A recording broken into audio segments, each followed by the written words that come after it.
This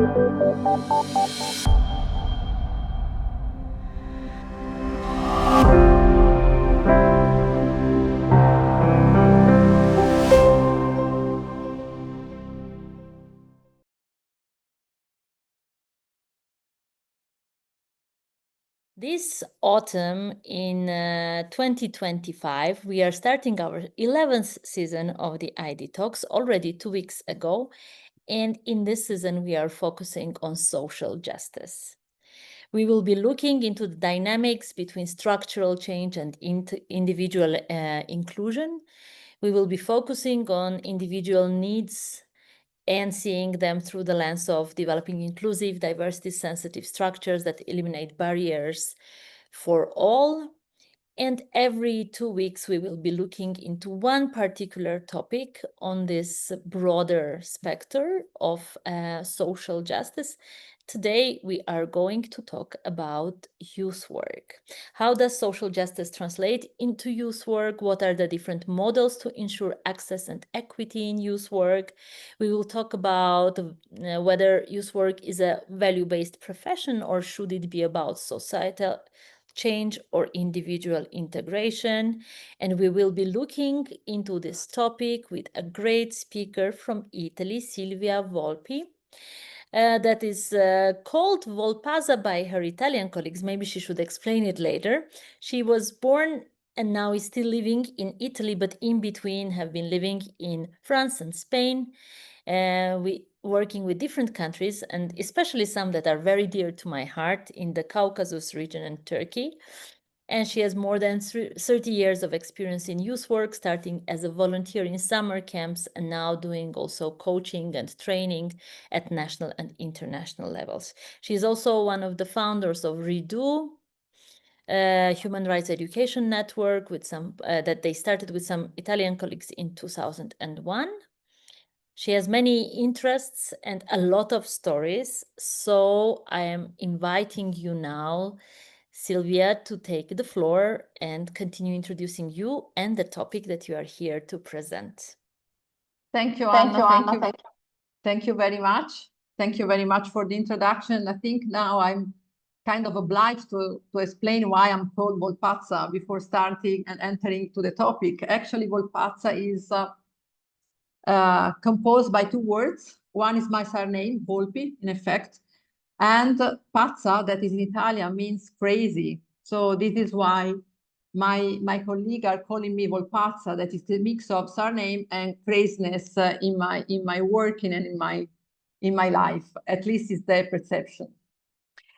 Thank you so much for inviting me to this ID talk that is dealing, as Anna said, with social justice and youth work.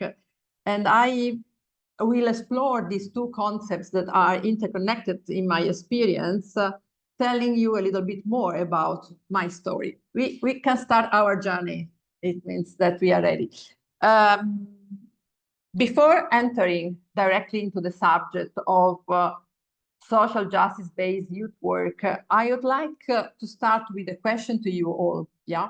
And I would like you to reflect for a few seconds on what does youth work mean to you? Which are the values that are supporting your work, doing youth work? Which is the group of people that you are working with? Which are the young people you are working with? And which are the methods, the techniques you use supporting that people? Are there any challenges that you face while working with young people?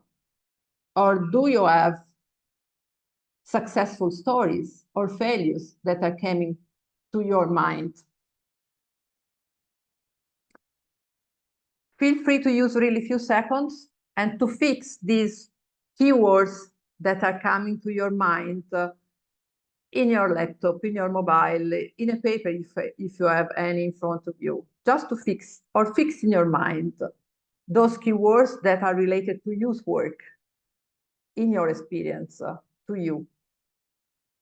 Okay, but then I would like also to contextualize a little bit what is youth work, at least in Europe, as it is identified and defined at European level. That is the context where I was working the most.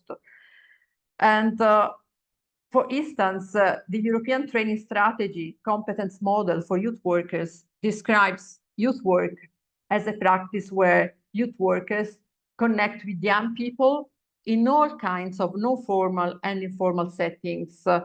And the main goal is, in fact, for youth work to help them with their personal and social growth through what is called one-on-one relationships and also group activities. In the European context, Council of Europe has also identified a possible interpretation and definition of youth work. And they define youth work as a broad term, a big term that covers a variety and different kind of activities. They may be social, cultural, educational, environmental, and also political. And those activities are done by, with, and for young people. And again, or in groups or alone. These kind of activities are led by paid and volunteer youth workers, and they are based on no formal and informal learning processes. And definitely, it's all about voluntary participation in non-formal education, in youth work, where youth workers are supporting young people to actively participate and to get included in the communities, in societies, and also in decision-making, in taking decisions in their lives. I want to share with you also a third definition, yeah, that is completing, in my view, what is youth work. In third conference of the European Youth Academy, youth work has been defined as a practice that creates spaces to really listen to young people's voices, and not just to create the space and the program, yeah?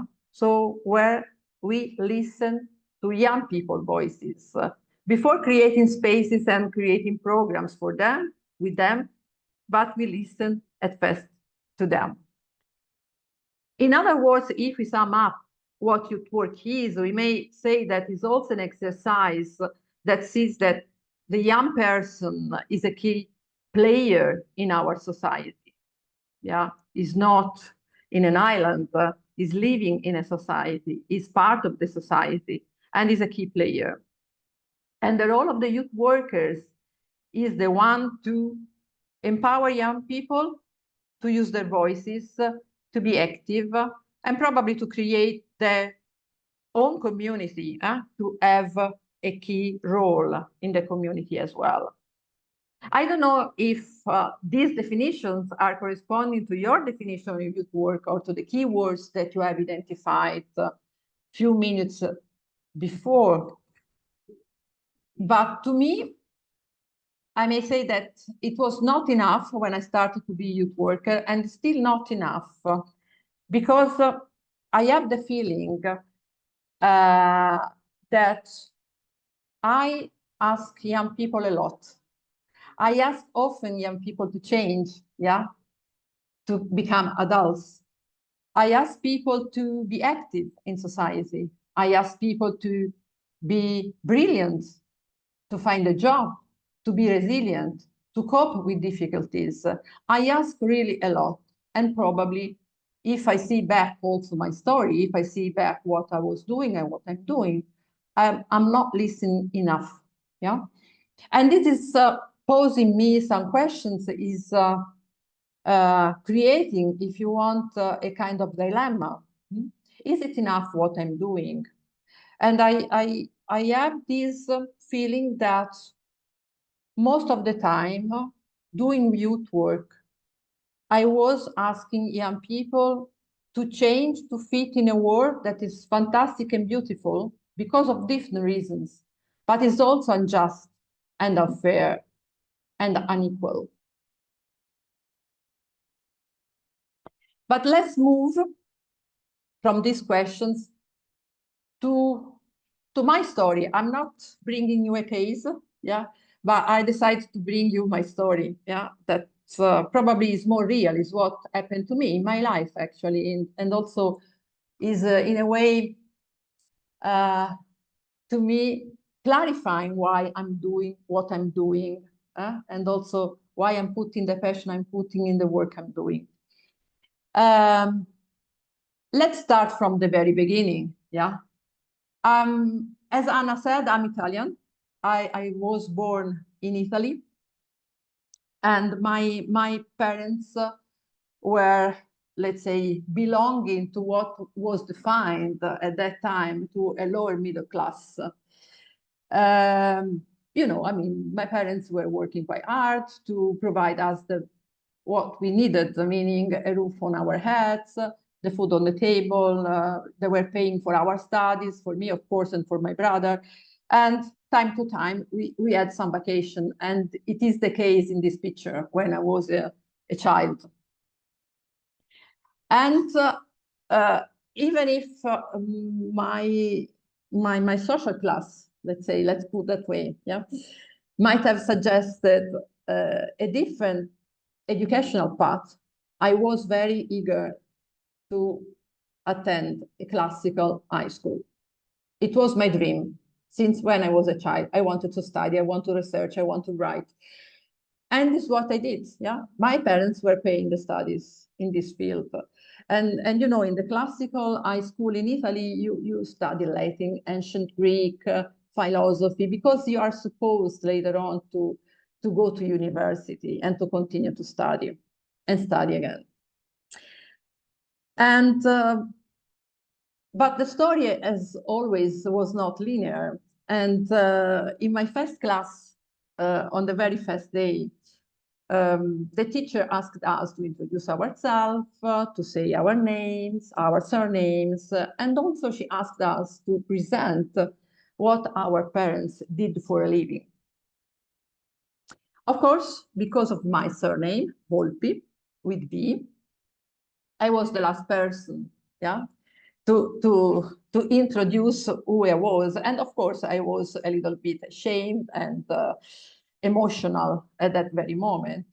But after hearing everyone else fancy jobs, I started to be ashamed to present who I was and what my parents did. In fact, I mean, my father was a factory worker and my mother was a secretary. They were not professors. They were not lawyers. They were not doctors. And slowly, a few weeks later, I was leaving school, and the girl that was in my class was approaching me. And I thought, wow, a new friend. And she was telling me directly, you always wear the same coat. Can you smell how bad you stink? This was for me kind of stone, yeah? Because sometimes words are hurting more than stones. And I keep memory of what happened when I was 15, yeah? And of course, it took me time, but also to frame and to understand the context where I was and to understand the dynamics. But definitely I may say that the place where I was studying, it was a beautiful place I wanted to study, yes. And the topics were the ones that I wanted to study. But the context, the institutions were discriminatory, yeah. And I had few means, of course, to understand the reality and also to defend my rights. Nevertheless, I still think that I was and I am a privileged person simply because I'm white, for instance, simply because I'm European, and probably because I've suffered less injustice and oppression if I compare my life to other people. But let's move to some other parts of my life, yeah, because it's true that I was attending school, but it was the moment also that I discovered that I could volunteer, yeah, I could attend summer camps, and it was for me kind of joyful experience because in a way I felt welcome the right way. I mean, I was me, simply. I was the person that I was. Doesn't matter the code, doesn't matter the parents' jobs, or even the sport I played, because at that time I was playing sports. That, by the way, for the director of my school, of course, was too masculine. And it was, again, another label that I had on me. But in that contest, in that very contest, I was really welcome as the person I was and I wanted to be. And I think it was the first time that I felt seen and also heard. Yeah, my voice made sense. And I may say definitely that youth work, it was youth work for me,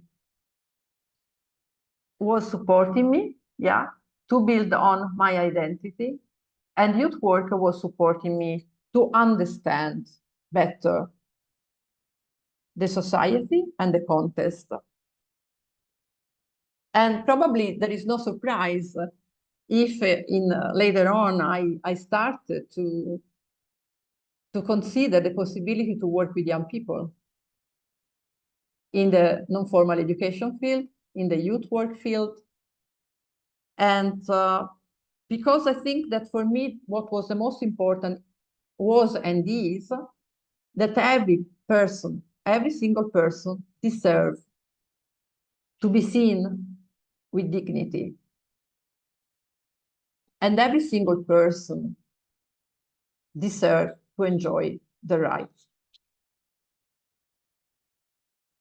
But let's move, yeah, to see a little bit when I started to work in the youth field, at first as volunteer and then as professional, which kind of approaches I was using and how those approaches in youth work were functioning or not enough.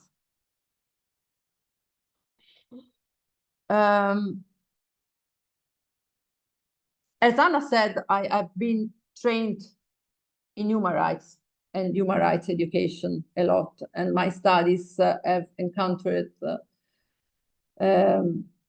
many interesting authors, and among those, I may say that I am a big fan of Paulo Freire, yeah, with this pedagogy of the oppressed people, yeah, that for me it's really a pillar in my work and in my study. And I was trying since the beginning to apply the theories I was studying to the practice I was delivering, and trying to make sense to what I was doing in the community with young people.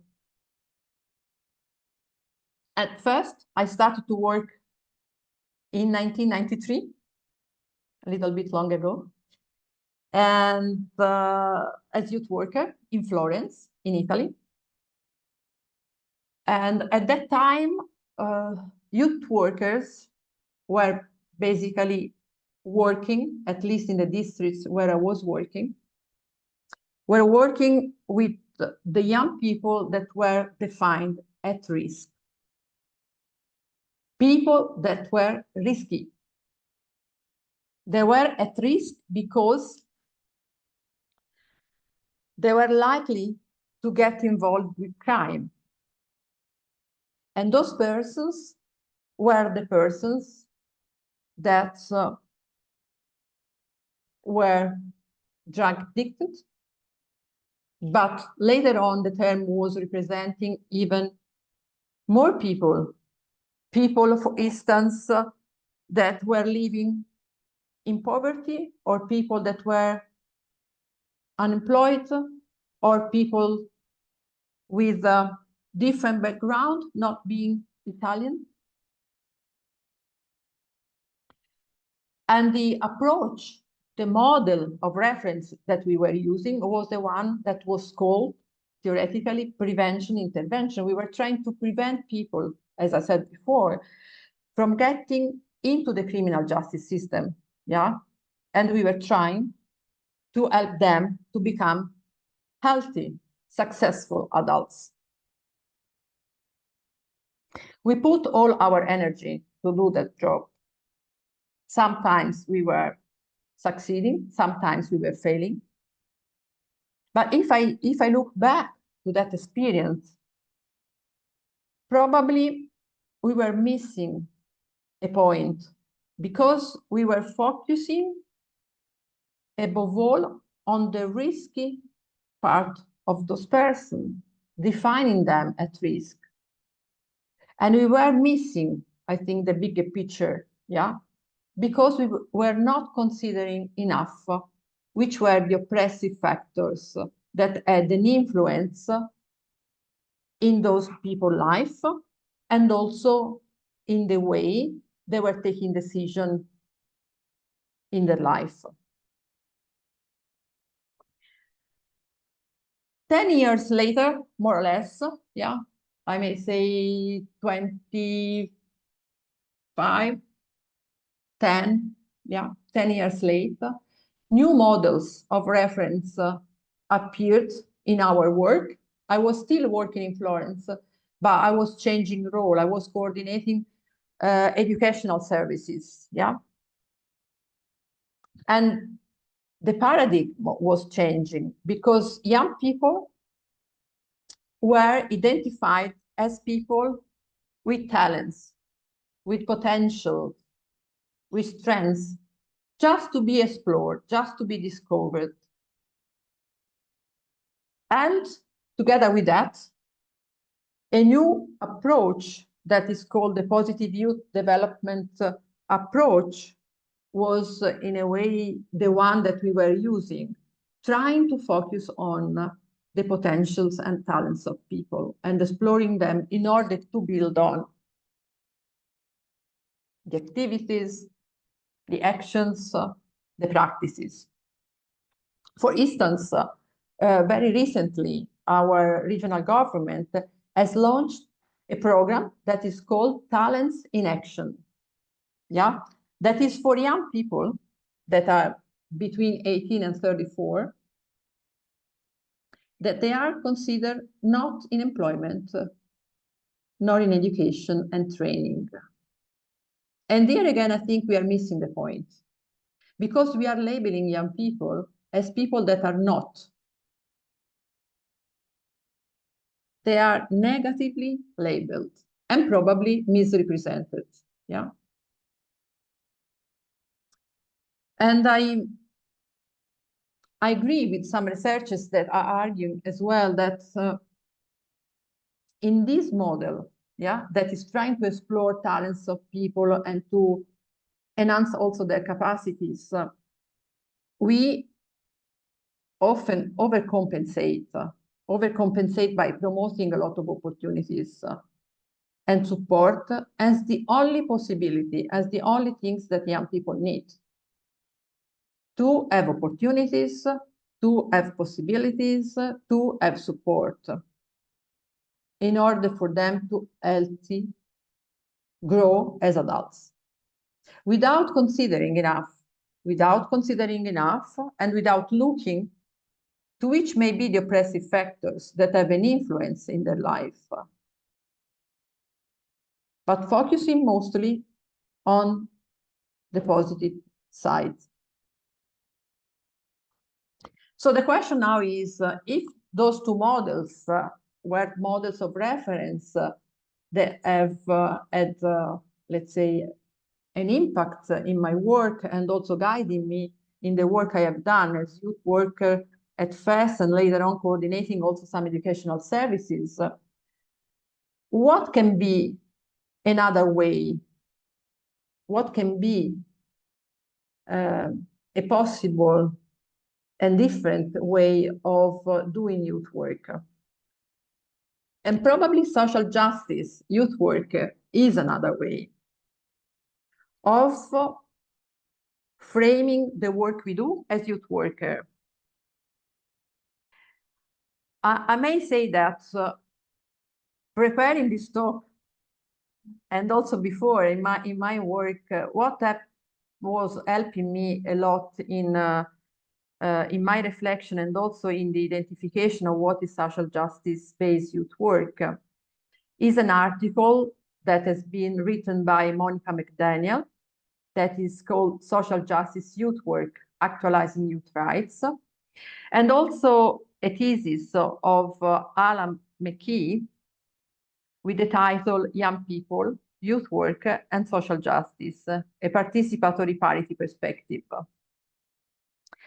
And I may say that those studies have supported me a lot in framing and contextualize my intuition, my dream as well, yeah? Because as I said before, the principles that to me are very important in youth work are the ones that see the youth work as a value-based action. And also see people as people, entirely as persons, without labeling them. People that are born with equal dignity and with rights. People that have voices in order to claim for the rights they have. People that may make accountable institutions in order to enjoy the rights. So where does youth work fit in this discourse? And where does social justice youth work fit in this discourse? I think that if I look back to my professional experience, I think more and more that what is important to do is to look at the complex social, economical, cultural, and political forces that have an influence and are affecting young people's life, and also have an influence in youth work practices. It's very important because starting working and acting, in my opinion, to reflect on those forces, to understand the context where we move, to understand where we navigate. I think it's also important to question the models we use in order to consider which are the challenges and which are also the oppressions that young people are facing. And again, and it has been said in different conferences and in different contexts, I think it's very important to listen deeply to young people, not just to pretend to do some researches, but to listen deeply to young people and to understand the conditions and the context where they live. And only after that reflection, after that listening, we may work with young people to identify the activities that help them to claim for their rights. As Monica McDaniel says, in fact, young people, in my opinion, and adults can work together and should work together to create a high quality of life in an equitable world. It means that we need to understand injustice that young people face, and we need to work with them to address those barriers. But of course, if we want to follow this direction, we need to flip the script. Because instead of just acting, organizing activities, doing projects, organizing programs, we need to sit. We need to sit with complexity and listen deeply to people's need and interest, helping them to find their voice and to express their voice. This is the first exercise to be done, in my opinion.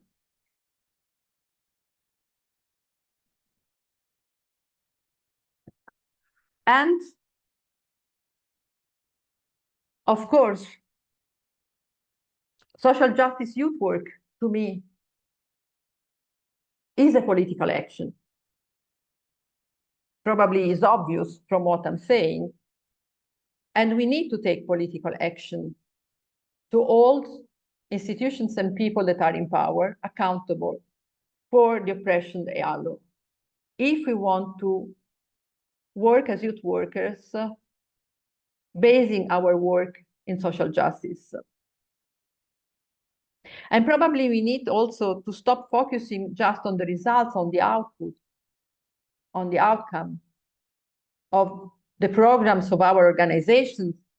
And we need to make sure that we are reaching out all young people.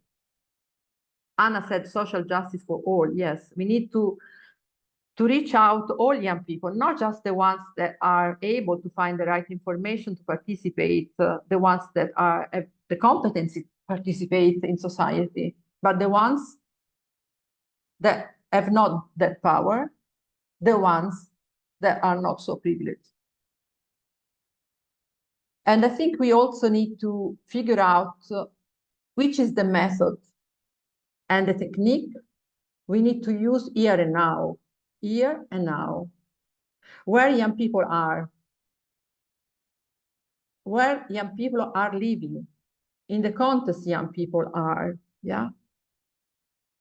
And not just to use a method because it's a fancy one.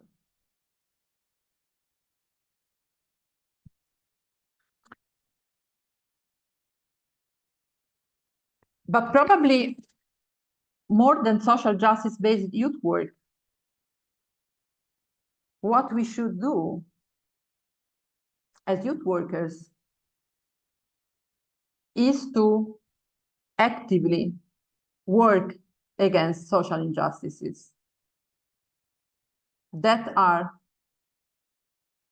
oppressing young people and have an influence also in our work.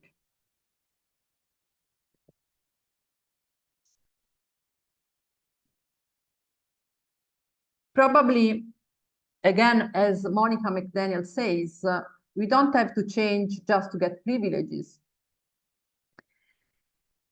Instead, probably, we may support young people to build their own identity, to build their own story, the story they want to say, the identity they want, to build the person they want to be. And we may support them just expressing their voice,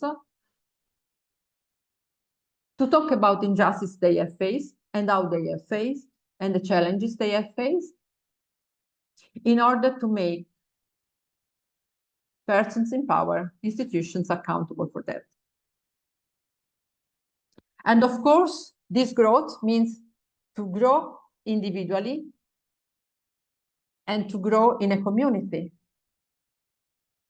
It's not one or another, it's to grow as a person in a community. Because if I defend my rights, I defend the rights also of other persons. And probably in a social justice youth work model, young people and adults work together as partners. They work as peer buddy. In order to become aware of how institutional, historical, and systemic forces limit and promote the life opportunities for particular groups, and also take social actions against oppressive factors. Being in the context we are nowadays, probably talking about all of these may seem science fiction, yeah, or a nice theory, just a nice theory. But the question is, what is the alternative? And I think that young people and adults together and youth workers cannot continue to ignore to ignore injustice. Because probably most of us, even if we are not aware, we are still largely responsible for continuing this injustice.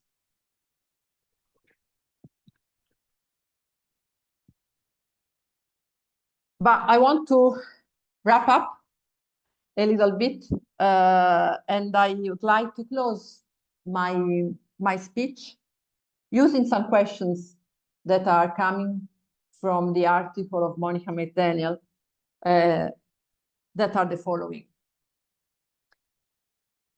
She's suggesting, before starting working with young people, to ask ourselves those questions that are very similar to the ones that I was asking you at the very beginning of my speech.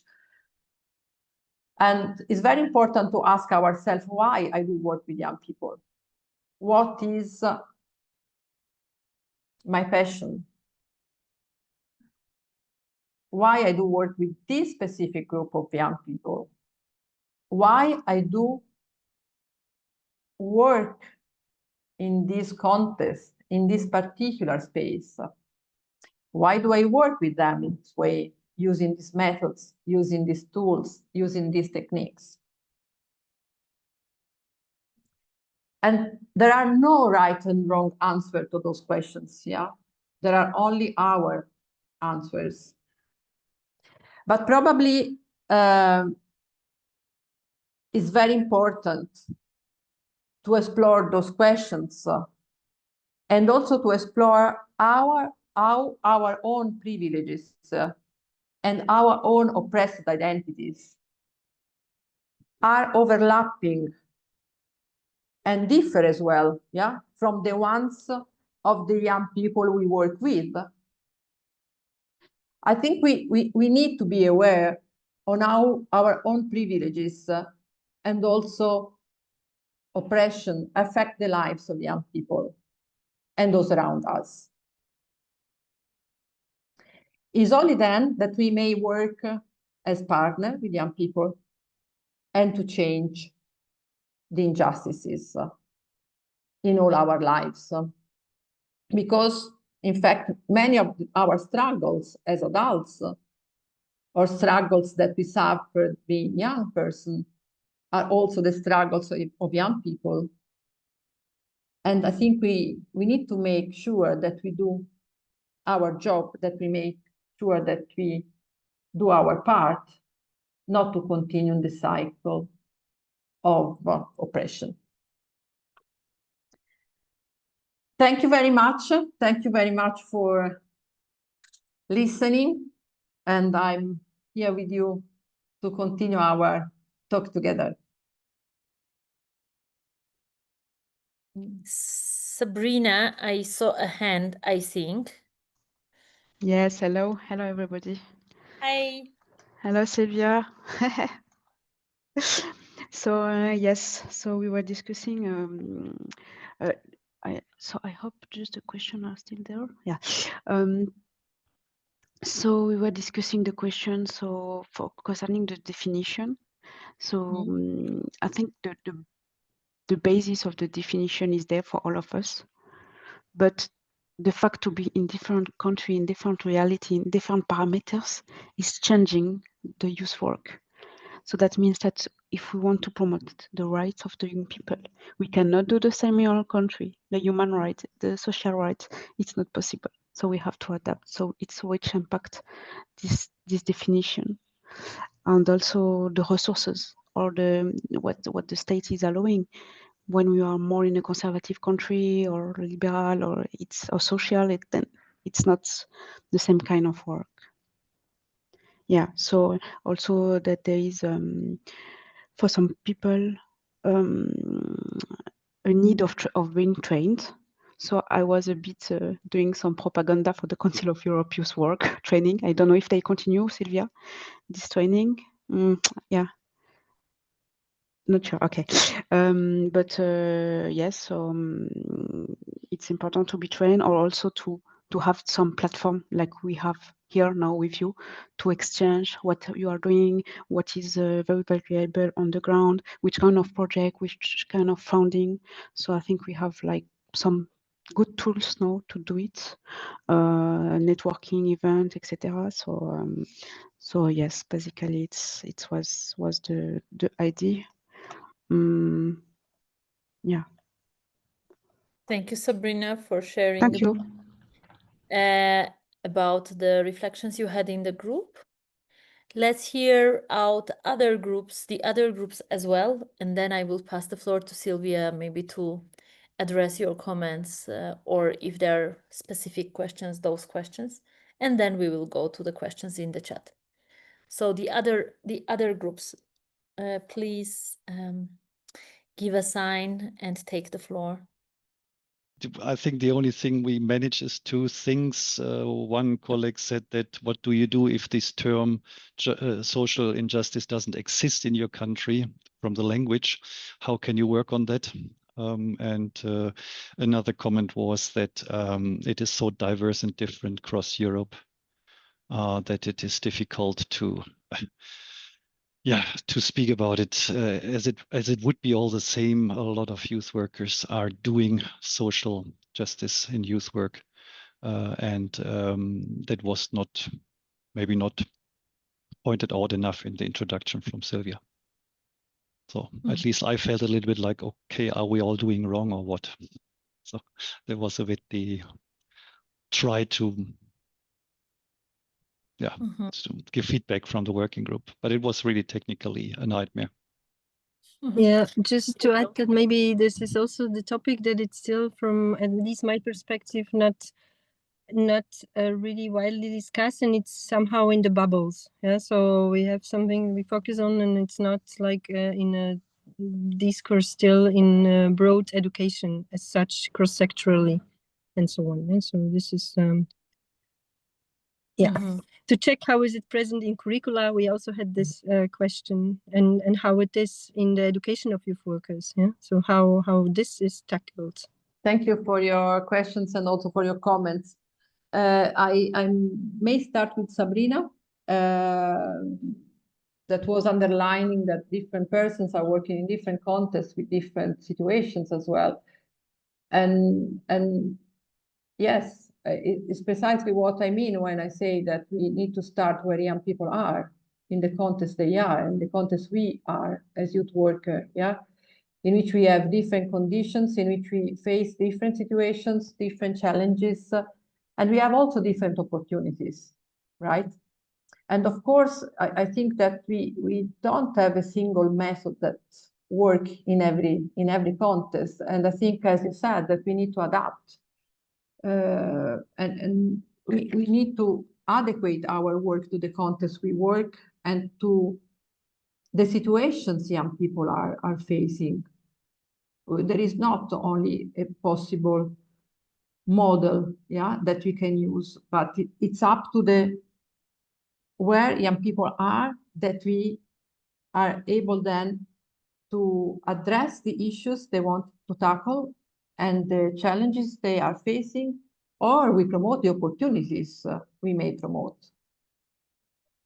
And if I may make the link to what Udo was saying,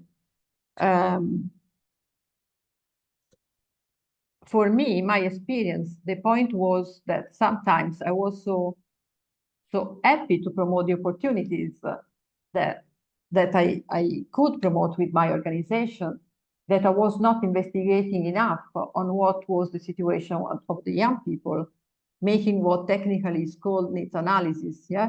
And I think that it is important to, or for me, in my experience, it's important to properly understand where young people are, what are their feelings. It's not that we don't do, we do, but to remember that it's important to do it properly. And for me, I was repeating that because sometimes I have the impression that we are so involved in delivering activities that we miss a little bit the time for sitting with people and also in the complex environment where we are. I think we do a lot as youth workers. I think we do really a lot. the fact that we are using different models in different situations, sometimes using the same words, sometimes using different words, right? And sometimes not having the same words to identify what social injustice is. I think that is a lot what we do.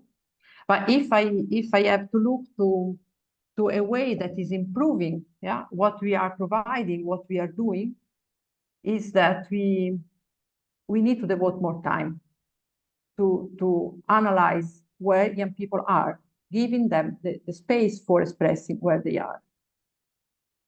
And then we may adjust the methods. Then we may decide which are the methods. Then we can train ourselves, as Sabrina was suggesting, in a specific field or in a specific topic. And I'm pretty much aware about what is the university curriculum also in Italy. Human rights and human rights education, for instance, and social justice are not part or explicitly part of the curriculum for educators and youth workers.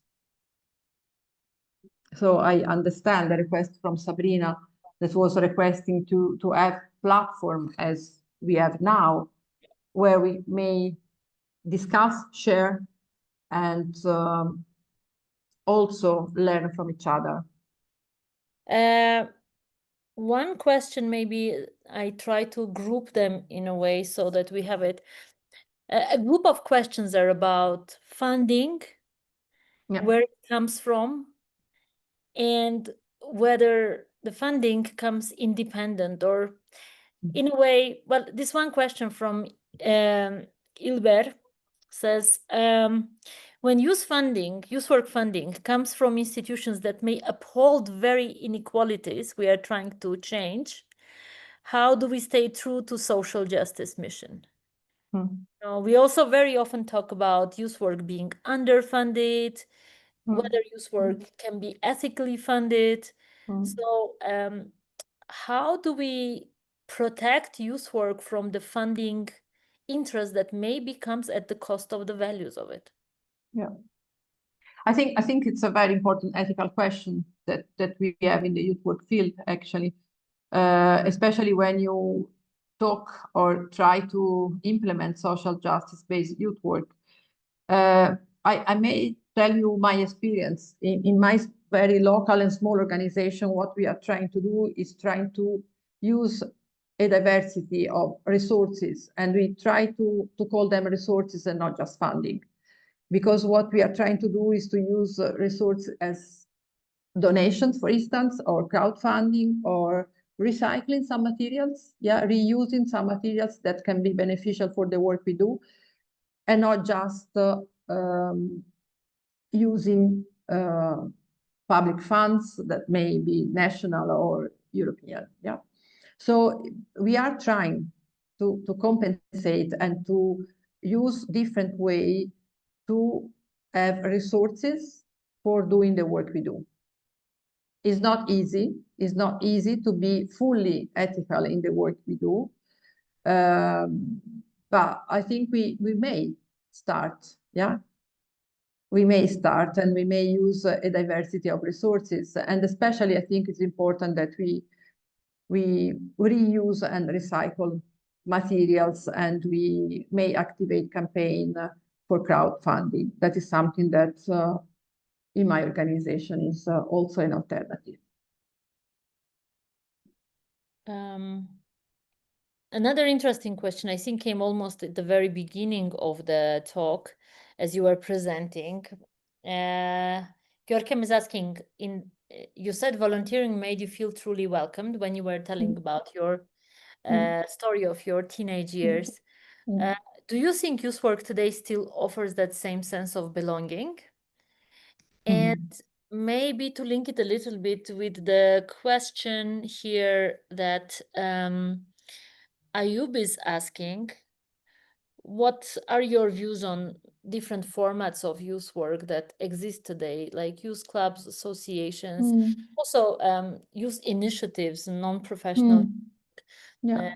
do they address this need of young people to belong and to get a fair share of youth work?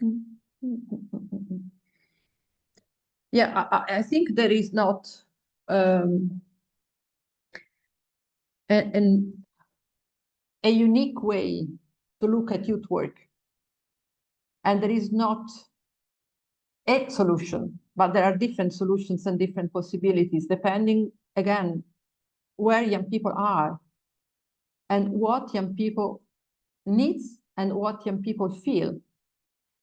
For instance, if I bring a practical example, in Florence, the city council now is thinking back to promote again youth centers that were not any longer in place lately, yeah, in order to offer space where young people can just meet, simply share, or even taking initiatives and doing projects together, or simply share, or simply meeting adults, yeah, because they need to voice challenges, or probably they need to be supported and to have some kind of guidance, yeah. There is a new moment where in Florence, the municipality is thinking about that. But I think also that is not the only solution, yeah, because it depends pretty much what is in place in the context we work. We need to know what is in place in terms of services, in terms of possibilities, opportunities, just not to replicate and eventually to partner with those services, eventually to be an ally with those services. But then what we can promote depends pretty much on where young people are, because what the municipality of Florence is promoting exactly in these districts cannot be the same, or probably yes, because there are the same conditions and the same challenges in other places. So I think it's very important that every time we really understand where we are, we really understand what young people need and where young people are. If I may paraphrase Udo's comment into a question, but aren't we expecting too much from youth workers? Like we feel that, and I'm not only speaking about this input today that you gave, but from every maybe in our youth work bubble, there's so many expectations towards youth workers. It's providing safe space and making sure they're politically active and being supportive of their mental health and well-being, and making sure their physical health is intact and giving them mobility opportunities. All of this in one package, exactly, putting on the shoulders of very often underfunded and under-trained youth workers. Exactly. I would even reformulate that a bit. Not to get into competition with all the other stuff youth work should deliver. For me, it's more the question: okay, is there any idea of basic competence? Is a big word. Basic skills youth workers should have to be able to apply social justice in their daily work. That is why we are talking about a theoretical construct, let's say, which is completely diverse in different countries, in different settings, and so on and so forth. But is there any core of skills someone should have in order to be able to consider this concept in his or her youth work? So 2 questions in one. Okay, I start from the first one from Anna. Yeah. Yes, I think so. As what I said when I was saying that youth workers are really acting a lot. Yeah, trying to fit in all the requests and to give answer. Yeah, to care about young people for that purpose and for the other, designing initiatives, projects.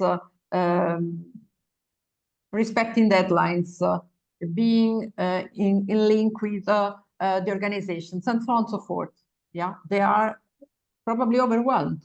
Yeah, to me, this is too much, because youth workers may have a lot of competencies, and I think they have, but they need definitely to work and to partner with other professionals, with other people that have different competencies. It's not a work that you do alone. We don't live in a bubble, yeah? When I was doing youth work at the very beginning of my work, I was doing youth work with a team of psychologists, with a team of social workers, yeah? Because together, only together, we could work properly on the different issues from different angles. Youth workers alone cannot give an answer by themselves. They need to work in partnership with other different people, with different professional specialists, in order to address the complexity of the situations. And is why also different perspectives, in my opinion, are needed, not just different competencies. Thank you. And then, I mean, which are the competencies, yeah, that are needed for for doing social justice-based youth work? Let's keep it with skills. Competences would be attitudes and all the other stuff. That may be too complex. Yeah. I mean, there are, you know better than I, that there are tons of models that are referring to the competencies of youth workers, at least in Europe, in the world that I know the best. But social justice is not part of it. I know, so far. I know, it's not part of it, and it's why I think it's important to reflect on it, at least basically. But it's my let's say, is my point of view. Yeah, I think that we should be aware about what social justice is. Yeah, in our context where we do live, and how in practice social justice appear in the life of the persons that we work with, and also in our life. Because of course, as youth workers, we may have opportunities, but we have also some forces that are oppressing our work. And we are facing also challenges in our work. It's not linear, as I said. It's not, I mean, that we start from point A and we go to point B and C and D in a linear way. We have to navigate in complexity. And I think we should be aware about where we are, the context we are, what social justice is in our context. Is it possible to define social justice in our own language? Is there a meaning to that word?